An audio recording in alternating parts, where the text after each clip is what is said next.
Hello সবাইকে, নতুন একটি ব্লগে তোমাদের সবাইকে জানাই অনেক স্বাগত। সকাল থেকে কিন্তু ঝিরিঝিরি বৃষ্টি হলেও বেলা বাড়ার সাথে সাথে ওয়েদারটা কিন্তু বেশ পরিষ্কার হয়ে গেছে।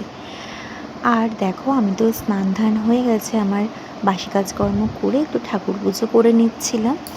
ঠাকুর পুজো করতে আর ঠাকুরকে কিন্তু ফুল দিয়ে সুন্দর করে সাজাতে কার না ভালো লাগে বলো, একটা আলাদাই মানসিক শান্তি লাগে।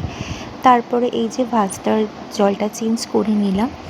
আর ওদিকে কিন্তু আজকে বেডশিটটা চেঞ্জ করেছিলাম, খুব সুন্দর দেখতে বেডশিটটা, ব্রাইট আছে আর ডিজাইনটাও কিন্তু বেশ ভালো। যদিও আমার লাইট বেডশিটই ভালো লাগে, কিন্তু আবার লাইট কালার যে তাড়াতাড়ি নোংরা হয়, এমনিতেও তো বাচ্চার ঘরে 1-2 দিন পর পরই চেঞ্জ করা উচিত।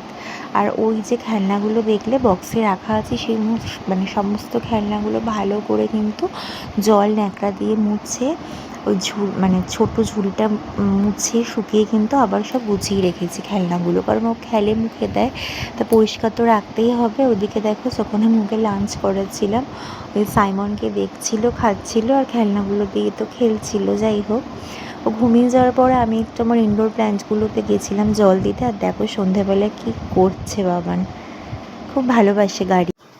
এরপরে তো সবাই মিলে চা খেয়ে নিয়েছিলাম, আর বাবানকে কিন্তু একটু মেয়ে সাজিয়েছিলাম ঝুঁটি বেঁধে টিপ পরিয়ে।